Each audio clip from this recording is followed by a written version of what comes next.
Hello, friends. Welcome to the ATC Double Cut. I am Micah Woods. My guest today is Jon Wall, the golf course superintendent from Shanqin Bay in Hainan, China. Welcome to the show, Jon.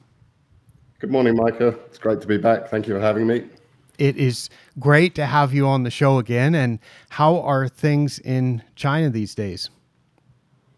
As a whole, things are very good. And then, on the golf course, we're also very happy. We've just started our summer renovations, so it's a busy time. The golf course isn't quite in photography condition because it's full of holes and sand. But that's the fun part that I certainly enjoy. Yeah, there's a certain amount of work that is required to produce a nice golfing surface, one that is going to look good and one that's going to play good. And I had a recent blog post that we ended up having a short discussion about. And so I'm going to use that blog post, which I will put a direct link to in the show notes as the starting point for our discussion. And it's a little bit about the philosophy of greenkeeping. I am going to bring that up on the screen now. It's a post that I gave the title of Better Turf Conditions with More Intensive Maintenance. And it's actually the opposite of the way some of the things that I talk about usually come across. In fact, I had this conversation with the superintendent that will remain anonymous. And he told me that I have some good ideas. I paraphrase. He said, I have some good ideas, but he said it just doesn't come across very well because he said when I talk about MLSN, it comes across as putting less nutrients. When I talk about it, like anything that I write or talk about, he said it tends to come across as doing less. And he said golf course superintendents don't want to do less. They want to make the grass better. And to make the grass better, they want to do more. And they want to know what else they can do to make the grass better. And I thought it would be great to talk with you about this because I know you've certainly contemplated that. And in fact, as you mentioned, you're in the process of doing more at the very moment. Yes. Well, I think as far as yourself goes, the industry as a whole historically probably did do too much in the way of fertilizing, for example. And so you've taken it upon yourself to tell people that they don't need to do that much, and in turn kind of typecast yourself as, oh, there goes Michael Woods. He's the guy that tells you don't need to fertilize things, which is an generalization even. As it relates to where I am now, we're in quite a unique spot where we close for the summer for a 2-month period, July and August. That's because we have a very small membership. They tend to play in other parts of the country during that time, very similar to how a lot of the Canadian snowbirds go back to Canada out of Florida during the summer months, and a lot of Florida is quiet. Similar model here. So we've always closed. And so when you're closed for 2 months, I mean, you can't do nothing for 2 months. That's one. And also there are things to do. So whereas at other courses, in other situations, I might suggest a no coring model, or we're just going to solid time this year, whatever.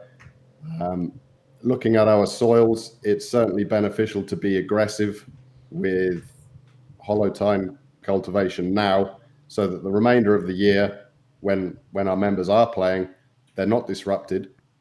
And we're also working year on year to, solve the issues that are seen in our soil, whether it's organic matter or, layering, things of that nature.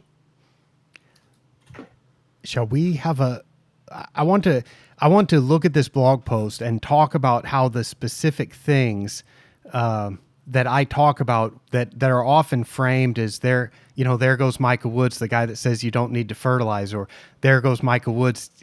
I can't believe he's saying we don't need to core anymore. I want to talk about the specific things like MLSN and OM246 total organic material testing and keeping track of the growth rate by clipping volume. I just want to introduce those real quick because we will refer to them later. And say how in this blog post I flip things around to the opposite of the way it sometimes come across, to the opposite of how it sometimes comes across, and how we can use MLSN to apply more fertilizer. We can use clipping volume to identify when we need to grow more grass. And we can use OM246 to dramatically increase the amount of coring and sand top dressing if necessary. So I wrote about that in the blog post, and I just want to read a couple of things from that, if that's all right, John. Go ahead. So let's see. I started off with that. I said, you may be familiar with the grammar of greenkeeping. That's what I call the approach to turfgrass maintenance that focuses on growth rate. And then I read a quote from this book, my book, A Short Grammar of Greenkeeping. And at the start, I said that I define greenkeeping as managing the growth rate of the grass. If one accepts that definition, then the rest of this grammar follows logically from that.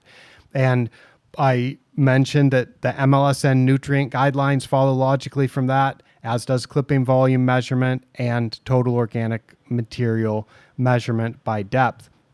And I showed a lovely picture. You've probably seen something like this in Asia, or in some parts of Asia.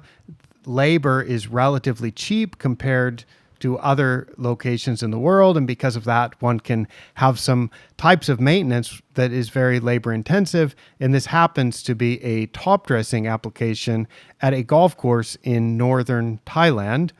And all of those masks, that's well before COVID. And those masks are being worn to keep the dust out, to keep from breathing dust, because I think that was the type of sand that I probably wouldn't there want. look to be a few fines in the top dressing there. But in general, the staff in Southeast Asia do like to cover their face, regardless of whether it's dusty or not. Yes. So this particular photo, I took it partly because it's cool to see everybody hand brushing in the sand, but it was also to show, wow, there's a lot of dust there. I don't think that that's the ideal type of sand to be putting on your sand-based root zone. Anyway, that's an example of doing a lot of maintenance, doing more work. And I mentioned that what I've said before, that what I talk about, the way that I tend to communicate about this grammar, it comes across as doing less, but that's not what I'm thinking of. I think of it as finding a site-specific amount of work that will be ideal to maximize the conditions for the most number of days in the year. And so I thought, let me just write this blog post and put this out as an opposite. So we can certainly use MLSN as a way to add more fertilizer by identifying nutrients that are required.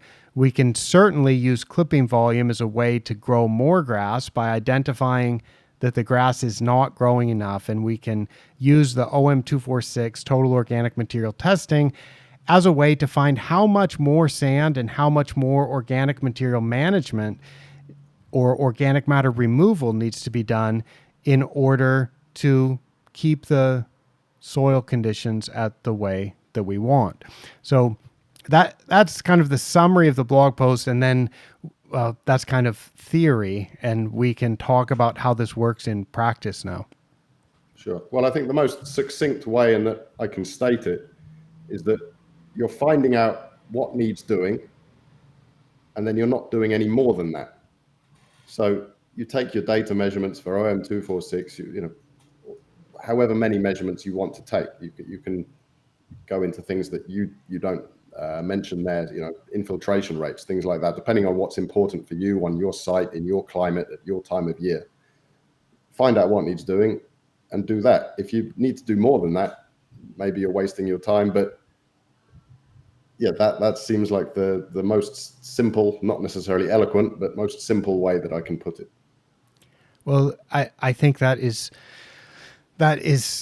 a good way to explain it. And it doesn't make sense to me to put extra fertilizer, which is going to create more growth, which is going to create more above ground material that may not be good for the golf ball rolling across it. It's going to create more below ground organic material that needs to be dealt with top dressing or with coring or with scarification. And when you do that, you disrupt the surface. So I think measuring the surface performance is a really important aspect of this. not just measuring the plant health, not just looking at how deep the roots are, not just looking at measures like infiltration rate and things that are maybe not directly related to playability, but looking especially at firmness of the surface, the speed or distance that a ball rolls across the surface, and looking at the smoothness and trueness of the roll. And if you think about it in those terms, I think that extra sand, if you do those increments beyond what is required for your site and for your grass and for the way that your property needs to be presented, if you put more sand than that, it's going to be disruptive to those desired playing conditions. If you have more growth than you need, it's also going to be disruptive to the playing conditions. And because the work never gets finished when you're managing a golf course, then if you're doing work that's not necessary, like adding calcium that may not be required, or adding a micronutrient fertilizer that may not be required, then you're allocating time and resources to something that may not be the best use of one's time. And so I think I always end up kind of going back to that default explanation of something that comes across as do less, do less. But what I really want to encourage people to do is to do all the work that's necessary and use these tools like MLSN, clipping volume, OM246, surface performance measurement or measurement of playing conditions.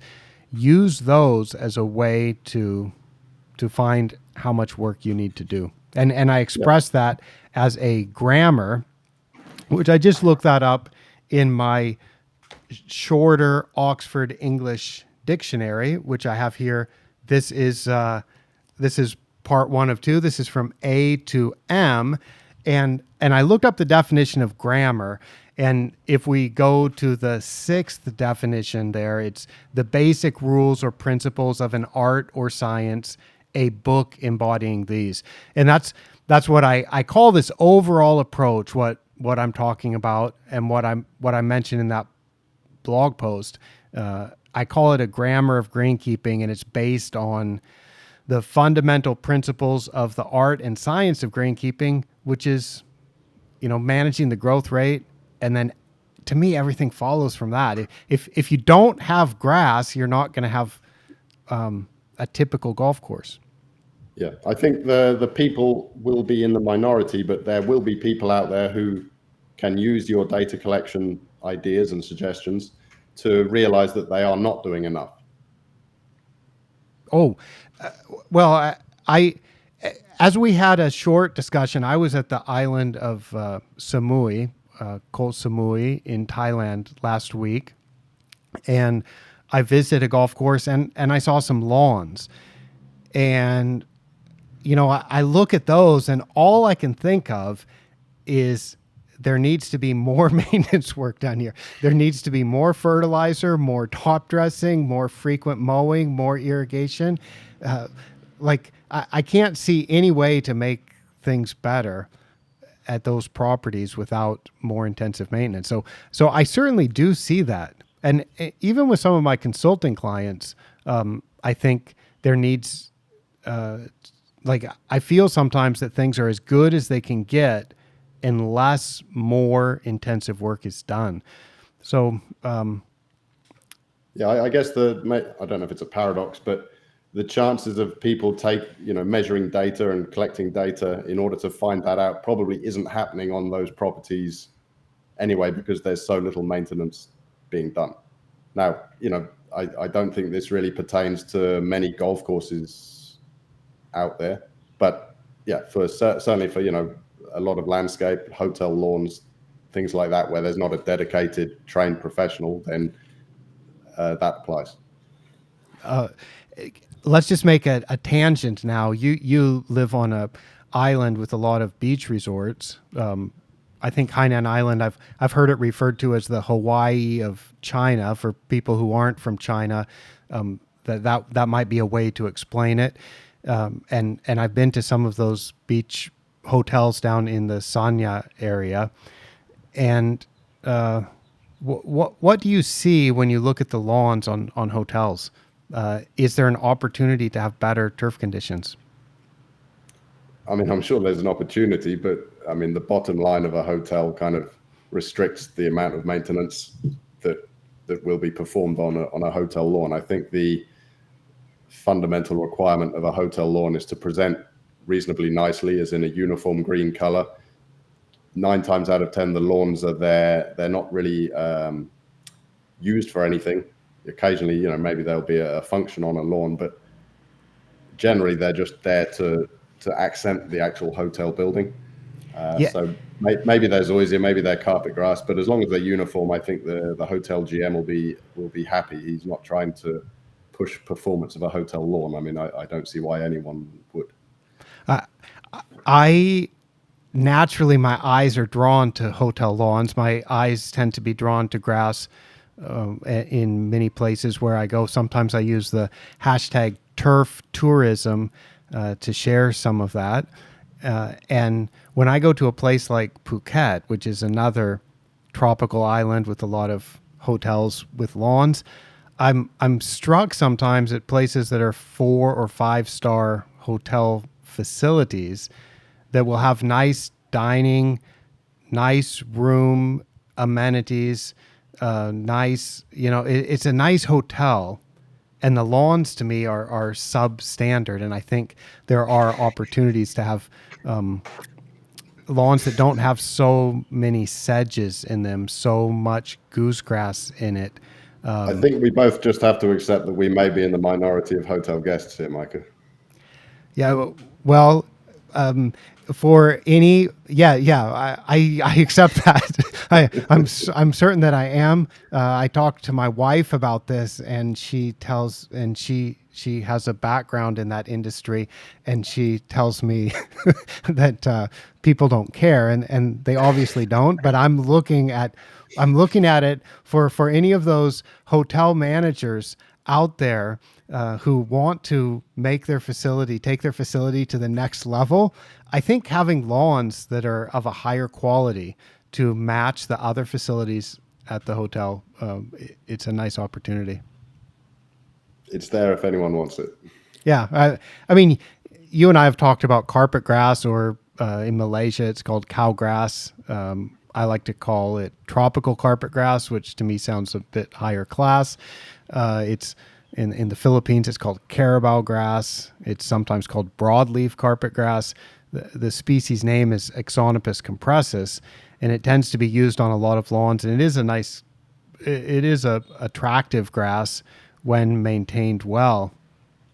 But it also, if it's not maintained well, it looks kind of rough. And anyway, you see a lot of that, or you see the yellowest type of zoysia, the Nuan Noi type of zoysia, the Thai type of zoysia, mixed with sedges on a lot of lawns. And I just find it like, that why is that in the background of my hotel photo? Well, Anyway, don't let it ruin your holiday. I'm sure we need to get you out of the hotel grounds onto the beach. yeah, get me on a kayak out in the ocean or something like that. All right. Well, back to professional turfgrass management. So how does this type of stuff relate then to what is really required? Because I'm just talking about like stuff that's in a book, stuff that's in the dictionary, stuff I'm writing about on my blog post, but it doesn't, obviously the people at a hotel are not doing any of that, and they never are going to. And on golf courses, it's only a minority of golf courses that are paying attention to this stuff. So if somebody is at a golf course and is interested in this, in getting started with implementing some of this, or trying to find out if they're doing enough work, or if they possibly are doing more work than is necessary, how does one figure that out? Well, fundamentally, a soil nutrient test. So find out the quantities of the essential nutrients in your soil, and then once you have those results, obviously compare that. I would compare that myself to the MLSN recommendations, and compare that as well to the results that you're seeing on the golf course. If you blindly stuck to MLSN, you wouldn't actually need to necessarily, be on site. So I think, an eye test is critical. Secondly, I think one of the most fundamental ways in which I've improved in the last 10 years as a grass manager would be clip volume on greens. So I know I'm playing the hits for you here, and maybe that's why, but just knowing the size of your greens, how much grass you're getting off each green, doing the necessary sums, finding out how much grass you're getting off each green in meters squared each day, knowing that number, and then getting a feel for whether 20 milliliters of clippings per meter squared is too much for you, and whatever the number might be, and then changing your management off that to achieve the number that you want. Do you use plant growth regulators? Plenty, yes. Okay, so and you use nitrogen fertilizer and you use irrigation water. All of those are going to influence how much the grass grows. Those, I think, would be the primary factors combined with temperature and light. So, I look back also on the way that I used to manage when I was a golf course superintendent 23 years ago. And I think back on how I used to teach seminars about how you should manage 15 years ago. And I used to and I used to write articles about how you should manage. And so I would talk about how much water you should put, how much plant growth regulator you should put, how you should think about reapplying those. And I would talk about how much nitrogen you should apply and what type of schedule you should apply it on. And there was no feedback whatsoever from grass response. It was all based on textbook, based on research that somebody had done somewhere else. It wasn't based on site-specific feedback. And that's why I think since I've started paying attention to clipping volume for the past decade, I have found it, as you mentioned, and I hear this from other turfgrass managers as well, it's just incredibly useful to get the feedback after you apply a growth regulator, after you apply nitrogen fertilizer, after you apply irrigation, as the grass goes through the growing environment that it's living in, with whatever the salinity is in your irrigation water or in your soil, with whatever temperatures have happened recently, what the soil temperatures are, what the air temperatures are, what the photosynthetically active radiation is coming from the sun. For all of those things, it's all condensed into a single response variable, which is how much the grass grows. And once you know that, you can then decide which levers you want to adjust, which dials you want to adjust, which things you want to do more of or less of, in order to either keep things the same or to grow more grass or to grow less grass. I think that's something that's really useful, and frankly, it's underutilized. Because I imagine, I mean, we can take our guess on what percentage of golf courses are doing this. I think it's in the single digits. Yeah, that may be. And I mean, of course, you'll say it's underutilized, and a zoysia salesman will say that certain strains of zoysia are underutilized and everyone should be using that as well. But I am in agreement with you. One other thing, I don't want this. Oh, you're saying I'm biased, and yes, I would be, because that's something that's kind of stuck in my head about how useful it is. So it's hard for me. It's hard for me to see the other side of it. Not suggesting it's a negative, but one other thing that I will mention, and I don't want this conversation to be too wide ranging, but mower setup is, I would say, one of the most. It's one of the areas of biggest potential improvement, especially in this part of the world, as in Southeast Asia or Asia in general. And clip volume and knowing how much grass is taken off each green, which walk mower mowed each green, and just being able to see the difference between machines, between greens, that will help you solve a lot of workshop machinery setup issues. So I know that doesn't really pertain to your normal points with clip volume measurement, but I do think that is actually one of the fundamental benefits of doing clip volume measurement that doesn't get mentioned enough, because so many turf quality issues in this part of the world are as a direct result of poor mower setup. Thank you for reminding me of that and for emphasizing that. That is a very good point. I agree with you completely with that. And in fact, the place where I first started paying attention to clipping volume was at Kea Golf Club in Japan, and their clipping volume sheet has, for each green, it has 2 cells that you write in with a pencil after you finish your mowing route and you come back to the shop. Then you go to the clipping volume sheet and you write down the mower that you were operating. So the mowers all have a number, and you write down how many clippings you harvested from that green.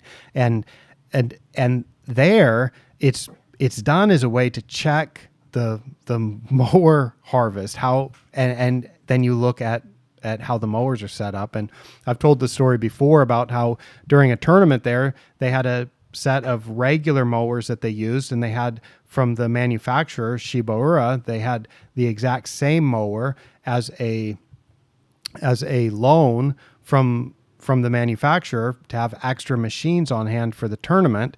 And there were different reel diameters, although everything else was the same. And the clipping volume, it was the same in terms of the mowers were sharp and the mowers were set at the same bench height of cut. However, with a different reel diameter, one machine was getting twice the amount of clippings as the other, which is undesirable for tournament conditions. Yeah, that's an enormous separate wormhole that I'm not really the best person to speak on mower setup, but it's certainly something that I pay more attention to as the years have gone by. Yes, and because I'm a turf grass, because of my interests and my expertise is more in fertilizer and the grass aspect of it, and not on the machines, I tend to just always focus on the grass. But when you ask me what the most important maintenance practice is, I think it's mowing, and that's something that I just then defer to others and say, please do this properly. But where clipping volume comes in, clipping volume can be very useful in checking how consistent the mowers are, and in finding people often find differences between reels, differences between machines, differences when they set things up differently, and from that they're getting some feedback that goes directly back into the equipment manager's ability to set up the machines in a way that's going to make the conditions more appropriate for what's trying to be achieved there. Agreed. So, yeah, I'll tell another clipping volume story. I had a email conversation with a turfgrass consultant who's based in the state in the United States with the most golf courses, Florida. So there's well over 1,000 golf courses in Florida, as far as I know, and they're still building more golf courses there. And he mentioned to me that very few people are using clipping volume, and I understand that. I think in Thailand, very few people are using clipping volume, and I was glad to hear you say that it's something that you've found useful, because I also find it useful, and it's a way to find out sometimes when you need to be doing more. Sometimes you could have algae and moss. So occasionally I do find places where they should be growing more grass, and you can get, of course, the feedback about how the mowers are cutting, but you can also get feedback of like, wow, I'm growing grass at half the rate of what's normal for this species. Maybe I should consider growing a bit more grass. Yeah, if you realize that your 11th green that was rebuilt 5 years ago and the rest of your greens are 10 years old, and you realize you're getting 25 or 30% fewer clippings from your 11th green, then you should be able to figure out that something's up. And if you want consistency between all your greens, then you need to do something more on your 11th green than you're doing to the other 17. And you can also, I think, get a better sense of how things change through the season, because you'll see how grass grows in January versus how grass grows in July if you happen to be mowing grass in both months. And that can be useful also in thinking about a lot of things. So, Yeah, I mean, especially when it comes to growth management. So you have your growth potential. I mean, for warm season grass, it's a bell curve, highest in the summer, lowest in the winter. Whereas with clipping volume, of course, it'll be a slight bell shape, but it would be a much less tall bell. I would ideally like as flat of a line as possible through the year so that I can produce consistent playing conditions. If you're getting 50 milliliters per meter squared in July and 5 in January, it's very difficult for those surfaces to play similarly.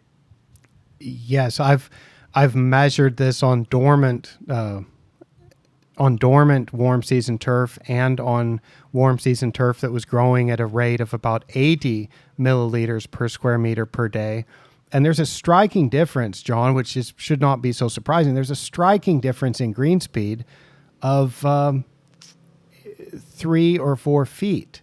And you can guess which one is faster. Yeah, and that comes, I mean, that it's pretty well known that most golf courses in, let's just say Asia as a whole, 8 feet, 9 feet stimp meter reading is pretty bog standard. And if you're 10 and a half, 11, 12 or above, then you're pretty exceptional. Whereas, I know the US is a lot higher on average. And, that's not because more of them are doing clip volume. It's just a higher level of education within the turf management team and, a higher expectation and more experience. Golf is still pretty new in a lot of parts of Asia. The salaries are lower. There's a myriad of reasons why green speed isn't as high here. I haven't even mentioned climate, and that's a drum that I bang about 23 hours a day. Oh yeah, how are you still doing that comparison that we talked about? And then I don't think I followed up with you so much about. Yeah, it's not quite ready for publishing. So I collected as many rainfall records as I could. Instead of just going to a meteorological website, I contacted a lot of golf courses throughout Southeast Asia, Asia in general, Florida, different parts of the US, Bermuda, to see when their wet season was and how punishing, let's say, of a wet season it was. Because a lot of the research and the USG articles, they're all great, but they pertain to Florida or Texas. This is relating to warm season grass. So, I mean, yes, it's not ready for publication. It's not going to appear in any journal. But in summary, the intensity of the wet season in Southeast Asia is by far like head and shoulders above what you see in other parts of the world. And I know, Florida gets battered by hurricanes and it has its own intense storms, but in terms of total rainfall and quite often the total number of days with rain, it is higher. So a lot of the management that I perform is kind of as a defense against the wet season that I know is going to come.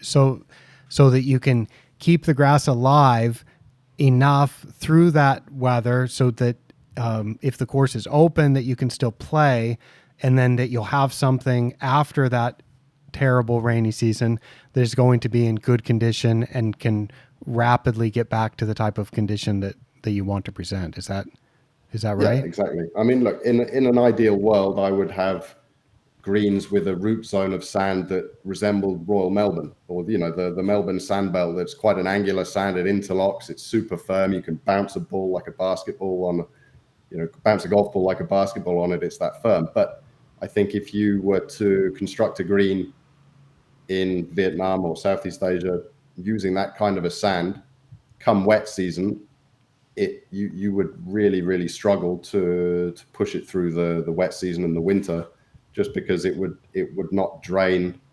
at the speed that is required. I think you would certainly need to have good surface drainage and not have very little or no internal low spots. Where Well, that's why I mentioned total rain and also the number of days with rain, because getting 500 mil of rain in one night, or across 24 hours, that's difficult. And surface drainage can get you through that. But what if you're getting 25 mil of rain for 2 weeks? 25 mil of rain every night for a 2-week time period. Your surface drainage isn't going to save you in that case. no, you would have saturated conditions all the time, wouldn't you? Yeah, so that's. I mean, I mentioned infiltration earlier because that is one thing I do consider, and that's one reason why we do ourselves here core quite aggressively in the summer months, is just to maintain that high infiltration rate, because I know it's necessary. You measure the infiltration rate yourself, I presume? No, as in I don't have infiltration the rings, but just knowing that you look at a green that is draining well and you look at a green that doesn't, you can tell the difference. It's something I should add to my data collection arsenal, I suppose. Yeah, it would be interesting. I've always thought about infiltration rate, and I have a blog post about this also, which I can put a link to. I don't really measure it.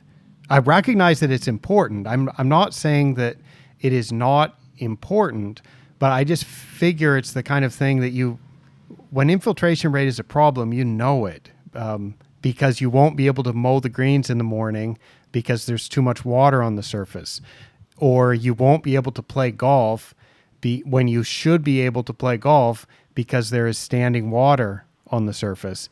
And so for me, I've always thought we don't really need to measure it because there are so many problems with the measurement, with accurate measurement of the infiltration rate. And because there's so many problems with the measurement of it, I've thought, why should we be making bad measurements, wasting time making measurements on something that's not repeatable?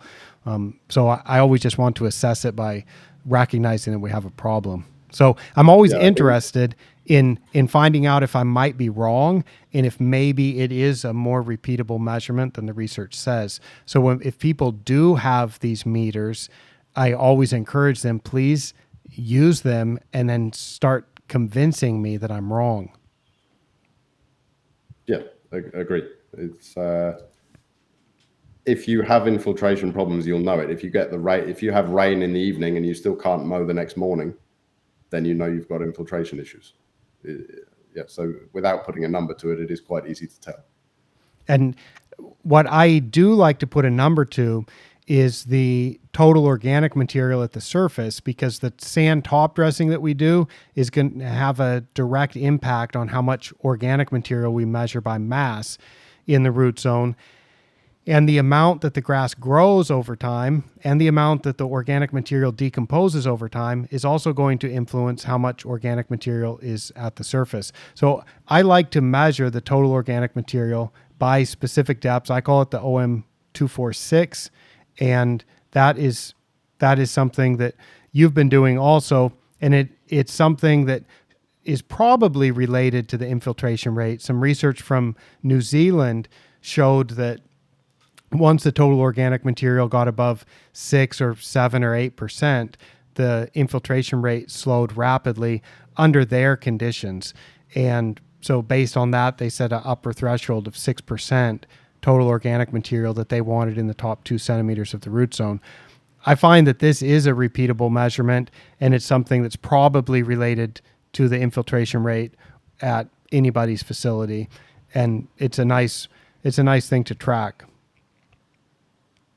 Yeah, you can kind of estimate whether you have a good or bad infiltration rate, one from the type of sand you use, and 2 from your organic matter content. It's not advanced stuff.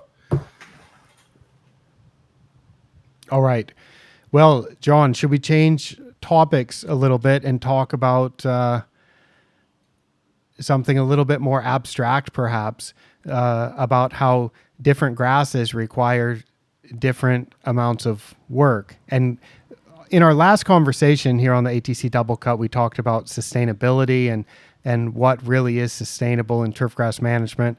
And I think it has to do with all of the inputs that are required. And naturally, certain grasses to produce a good golfing surface are going to require different inputs in different parts of the world, in different climates that they're growing in. So I think this is one that's really difficult to say this is the answer.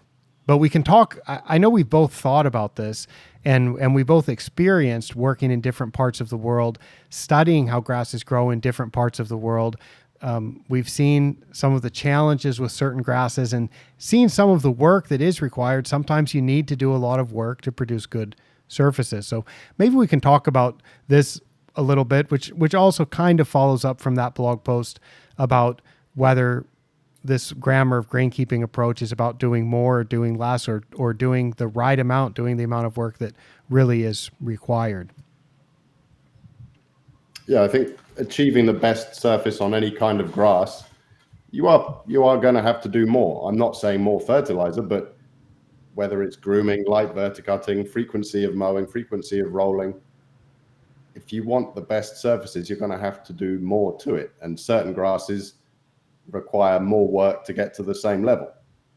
In order to get good speed out of paspalum, I feel like I do have to keep my foot on its throat, so to speak. Whereas if I had an ultra dwarf Bermuda with good water and everything else, then it might not take as much to get to the same level. But if I did the same amount of work as I did on paspalum, I could probably surpass that. And seashore paspalum might take a little bit more water, because to have a nice bouncy surface with seashore paspalum, you need to have, by bouncy, I mean it's firm, so the ball kind of scoots along the ground when you hit a shot, and when that lands, it can't have too much organic matter, and the surface can't be too wet. So you can't have too much leaf above ground. You can't have too much organic material immediately below the ground, and the organic matter that is there can't be too wet, or you tend to have the typical seashore paspalum surface in Southeast Asia, which is the type of situation where you could have a sand-capped fairway, and I'm talking about like a Bangkok type of flat golf course.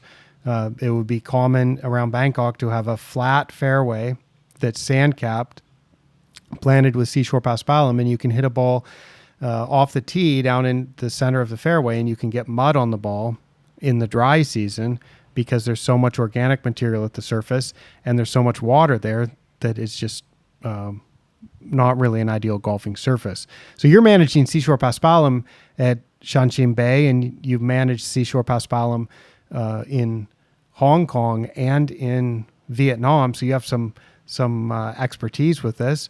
Seashore paspalum probably requires a bit more maintenance, doesn't it? I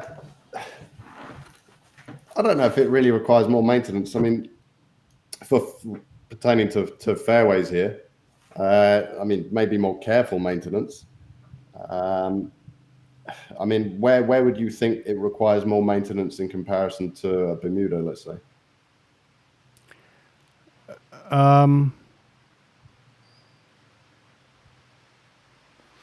Because I don't see a real reason why I would have to mow it, more than Bermuda. I mean, Bermuda is more aggressive laterally, so you could even argue that Bermuda would take more work because you need to control the lateral growth on the surface. Yeah, I misspoke.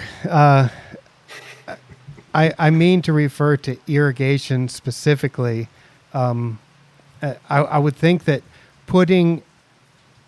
you need to put more water on seashore paspalum than you do on Bermuda grass, but you need to be more precise. You need to be very careful with that water. It's a fine line with the amount of water that you put on seashore paspalum and the water that's needed. I Yes, think that's that I'm in agreement with you. and I think you certainly don't want it to be too wet, but as perhaps we might get into discussion of it, it's I think it's a finer balance between okay soil moisture and too dry when it comes to paspalum. and and can I bring up that picture that you shared with me that uh, kind of led me to think let's have this discussion. Go ahead. All right, so we're looking for those of you listening to this. Of course, there will. You know where to find this video, and you can check out and see the picture. We're looking at some dry spots on the Seashore Paspalum Fairway.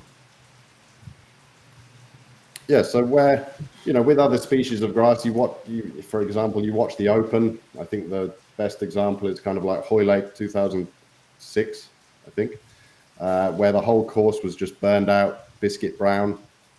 The ball, bounced and ran forever. I really don't think you can produce those conditions on paspalum. And so this kind of shows the binary between bright verdant green on paspalum and when it's just wilting, and beyond that it goes brown, it sinks, it's pretty much dead. So for me, I like to produce dry, firm, bouncy running conditions. I think the longer the ball stays in motion, the better an experience the golfer can have. So I want to be as close to the line as possible, but with paspalum, I think once you go over the line, there is a punishment there in that it's not going to bounce back.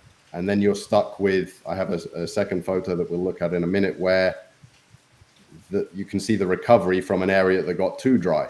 And so now you have these dark, in some people's eyes, unsightly marks in a fairway from, where we let the moisture get too low for an afternoon. But, I want to produce as dry as possible conditions to anyone that plays our course here to maximize their experience.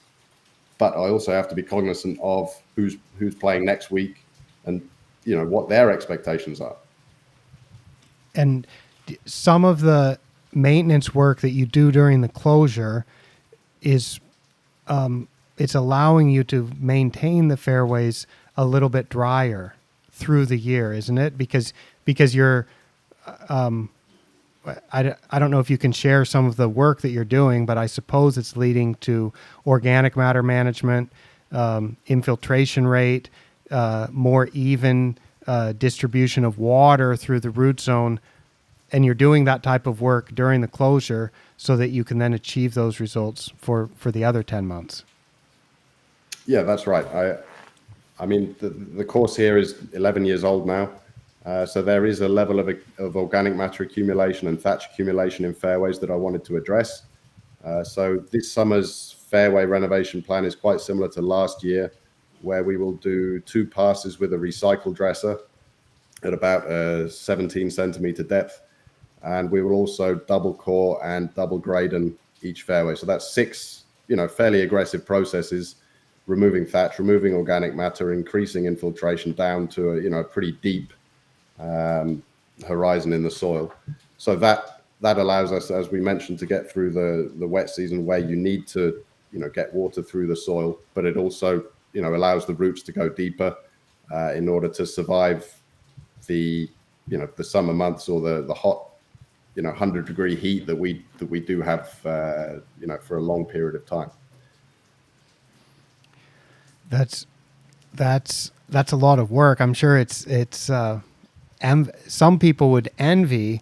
I think that you get a 2-month closure and you have the ability to use the recycling dresser and to aerify and to grade and do all of that work, and they would just think that I know it's a lot of work to get that accomplished and then to bring it back because you're probably pushing to remove as much of the organic material as you feel safe to do with some of the grading and that type of stuff. And then you're like, man, I hope I didn't push it too far because you have to open by a certain date also. So, of course.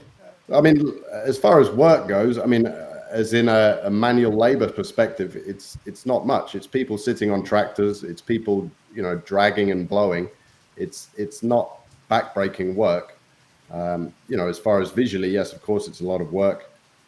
But at the same time, just for context, I can't buy top dressing sand here. China is pretty hot on, well, it's pretty, yeah, you're not going to be able to buy top dressing sand. So we have to use what we have. So recycling dresser is ideal for that.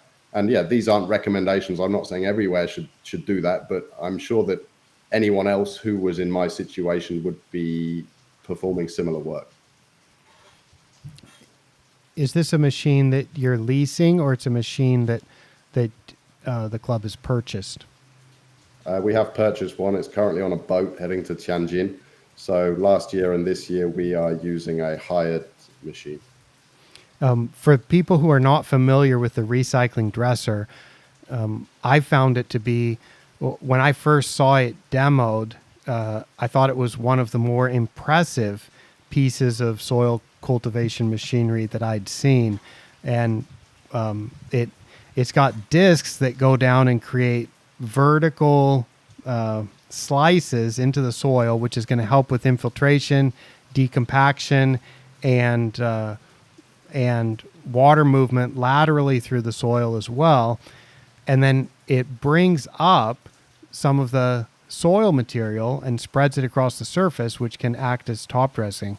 Can you describe it better than that? I mean to do this to explain the machine to people who may not have seen one before.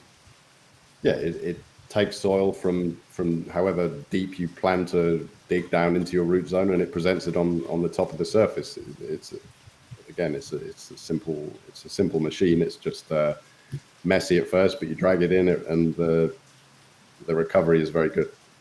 Yeah, it's a machine that I've been impressed with, and thought that for fairways, especially fairways that are on a sandy soil, it's a nice way to get basically free top dressing, because it's utilizing the material that's already in the soil. So yes, I mean, don't use it if your fairways are full of rocks. That's going to be a bad time. But if you have sand root zone, and if you're sitting on 20, 30 centimeters of sand, I don't see why you shouldn't bring that sand up to the surface if you're also removing organic material from the top at the same time. By the way, Micah, you can remove this photo from the screen now. It served its purpose. Yeah, thank you. So we'll switch to another photo. This one shows the lovely combination of seashore paspalum and Bermuda grass. I presume that's in Southeast Asia as well. As quickly as possible here, I will say that this course is nothing to do with me. I've been to it once, and I took this photo. This is a course in northern Vietnam. I forget its age, probably 15 years old. Originally planted with paspalum, but for, I suppose, a litany of reasons, there is now a lot of Bermuda grass contamination. Yeah, which leads to what I'd like to close with, which is how do you decide what to do? I've consulted at courses that have this type of problem, and the owners insist that they need a monostand. They don't want the Bermuda grass there because they've purchased paspalum. And if you try to remove, let's say it's 33% Bermuda grass here in the fairway, if you try to dig that out and replace it with paspalum, the Bermuda grass comes back in other spots, and you end up making it look like a bomb has gone off on that fairway in the resodding process. So when is it the role of the golf course superintendent to be essentially a grounds person, just doing what the owner is requesting, and is it ever the role of the golf course superintendent to be an advocate for a long-term solution that's going to perhaps have these grasses coexisting? Well, what's your take on that? I mean, ideally, a superintendent of this course or any other course suffering the same issue would have caught the contamination in year one and explained to the owner, if we don't handle this now, then in 5 or 10 years' time, it will be an irredeemable situation.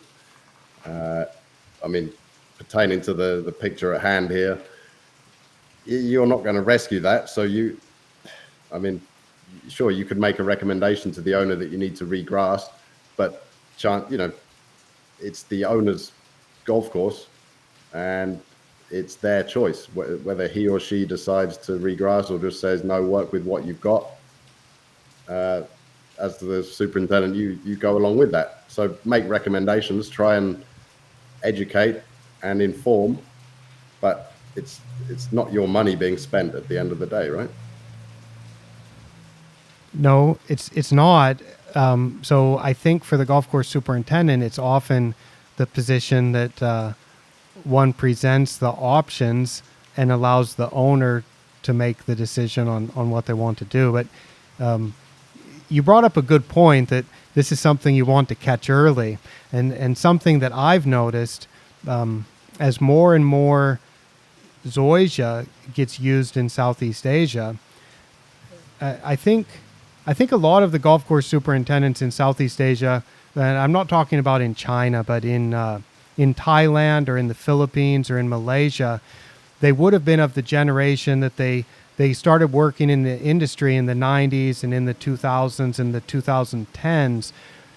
And during those years, most of the new golf courses were Bermuda grass, Synodon, tees, fairways, and roughs, and Synodon on the greens, or they were seashore paspalum, and then maybe Synodon on the greens surrounded by seashore paspalum. Over the past 5 or 10 years, there's been more zoysia used, and of course zoysia is native to Southeast Asia, and there are a lot of courses that are 100 years old that have a lot of zoysia.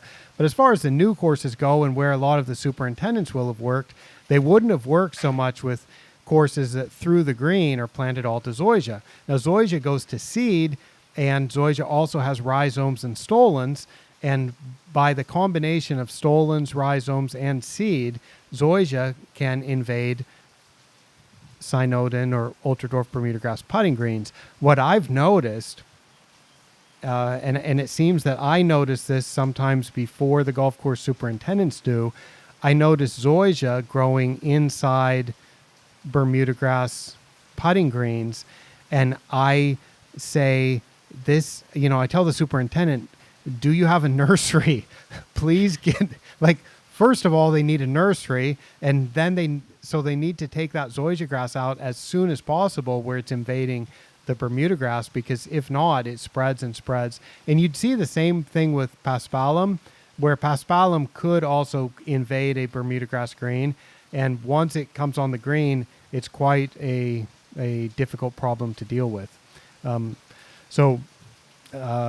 Just going back to what you said about identifying these problems early and presenting to the owner that we need to fix this almost immediately, or it's going to be a unsolvable, intractable problem.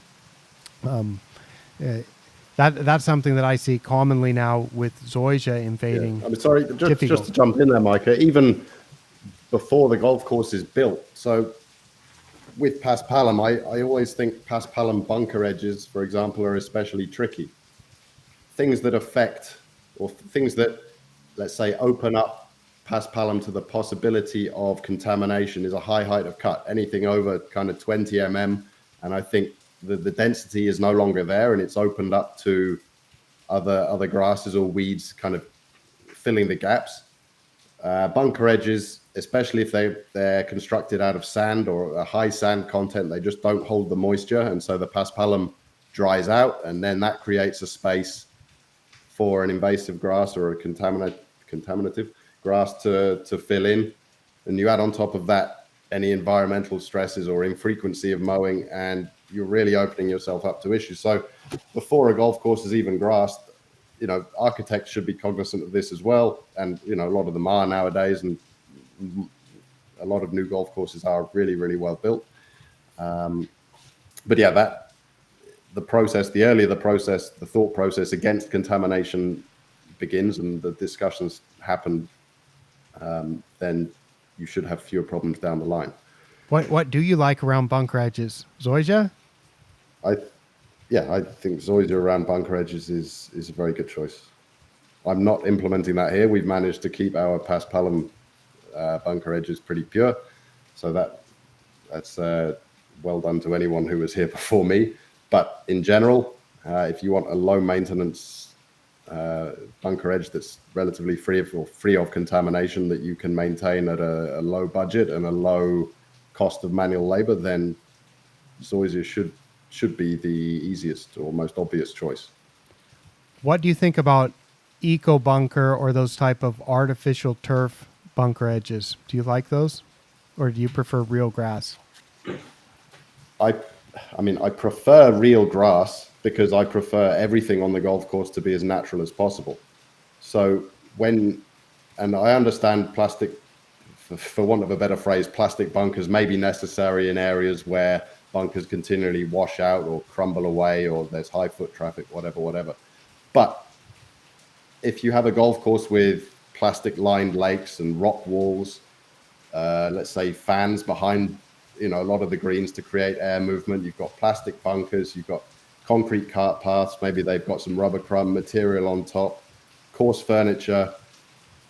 To me, there's so much artificial, let's chuck in sub air and ceramic root zones as well. They all serve their purpose, but I think once you combine and stack so many of them on top of each other on a single golf course, and again, this is kind of like you and your hotel lawns. For me, it detracts from the experience because I feel like I'm kind of playing on a sim rather than a natural golf experience.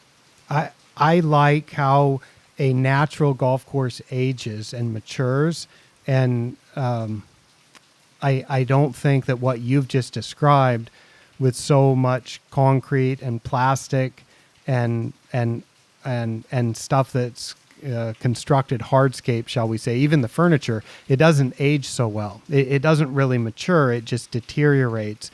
And I've always thought that it's hard to make a golf course age well, but if you have the right grasses, you do the right maintenance work, you have good drainage, you don't miss things that you should notice early, and let things get out of control with weeds or something. But if you can build it right, grass it right, maintain it right, a golf course can age in a way that it gets better over time. That's always what I like to see, where it's aging naturally, and not.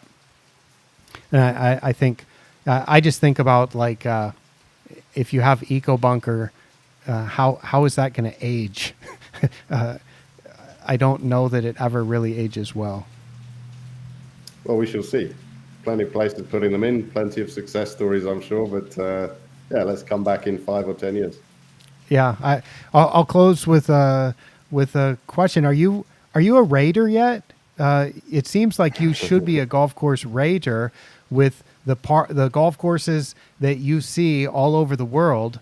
Maybe you've been a raider for a long time and I'm just not aware of it, because sometimes I see on your Instagram you take trips to places and go play some very interesting architectural designs. I am certainly not a rater. If you think I travel a lot, I would compare that to the travel schedule of panelists and raters, whether it's for Golf Magazine, Golf Digest, Golf Week, whoever. Those guys don't stop traveling. And for me, maybe I put up photos of little trips that I'm lucky to get to go on, but nowhere near the volume of those guys. So I'm certainly not, and I don't see it happening anytime soon. All right. Well, that is a great way to finish up. We